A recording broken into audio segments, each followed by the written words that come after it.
அதிமுக எங்களை ஏமாற்றவில்லை, பிரேமலதா விஜயகாந்த் பேச்சு. அன்று கமல், இன்று தனுஷ். விஜய் நடிக்கும் ஜனநாயகன் திரைப்படத்தின் ஆடியோ லான்ச். இவர்களை அழைக்க திட்டமா? உதயநிதி பெரிய அரசியல்வாதி, நடிகர் வடிவேலு பேச்சு. தேர்தலுக்காக தாவேகா போடும் அடுத்த ஸ்கெட்ச். அன்பு தமிழ் நெஞ்சங்களுக்கு மெர்சல் கெலாட்டாவின் அன்பு வணக்கம். வாங்க, இன்றைய காணொளி இதோ.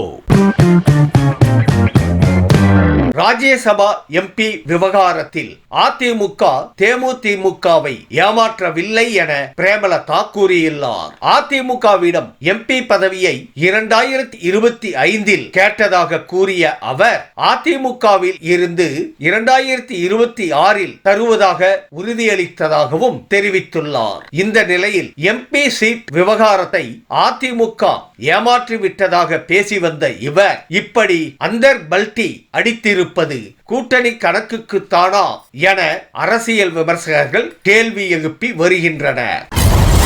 தமிழ் சினிமாவில் உச்சம் தொட்ட கமலஹாசன் அதே வேகத்தில் பாலிவுட்டிலும் கால் பதித்தார். அப்போது அவரின் வளர்ச்சியை கண்டு பாலிவுட் முன்னணி நட்சத்திரங்கள் அஞ்சினர் என்ற செய்திகள் அப்போது வெளிவந்தன. அதேபோல் தற்போது அந்த இடத்திற்கு தனுஷ் முன்னேறியுள்ளார். கடந்த வெள்ளிக்கிழமை வெளியான தேரே இஷ்க் மே படத்தின் வசூல் நாளுக்கு நாள் அதிகரித்துக் கொண்டே வருவது பாலிவுட் இளம் ஹீரோக்களை அதிர வைத்துள்ளதாம்.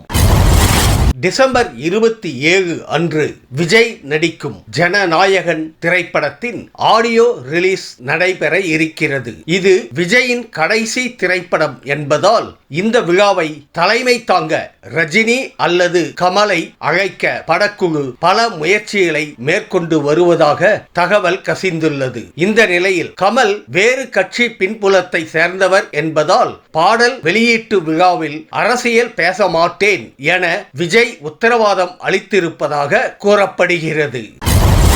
சினிமாவில் பார்த்த உதயநிதிக்கும் அரசியலில் பார்க்கும் உதயநிதிக்கும் வேறுபாடு உள்ளதாக நடிகர் வடிவேலு கூறியுள்ளார். உதயநிதி பிறந்த நாள் நிகழ்ச்சியில் பேசிய அவர், தலைமை அளிக்கும் பொறுப்பை அழகாக உள்வாங்கி சிறப்பாக செயல்படுத்தி ஒரு பெரிய அரசியல்வாதியாக உதயநிதி மாறியுள்ளதாகவும் பாராட்டியுள்ளார். மேலும் வரும் தேர்தலில் திமுக 200 இடங்களுக்கு மேல் வெல்லும் என்று வடிவேலு நம்பிக்கை தெரிவித்துள்ளார். 2026 தேர்தலில் கட்சியில் இல்லாதவர்களையும் வேட்பாளர்களாக களமிறக்க விஜய் திட்டமிடுவதாக கூறப்படுகிறது. அதாவது தேர்தலில் போட்டியிட தாவேகாவினருக்கு 40% தொகுதிகளையும், துறை சார்ந்த ஆளுமைகள், பிரபலங்கள், சமூக நல செயற்பாட்டாளர்களுக்கு 60% தொகுதிகளையும் ஒதுக்கலாம் என்கின்றனர். இதற்காக மக்கள் மத்தியில் செல்வாக்கு உள்ளவர்களை தேடும் பணியில் தாவேகா இறங்கியிருப்பதாக அரசியல் வட்டாரத்தில் கூறப்படுகிறது.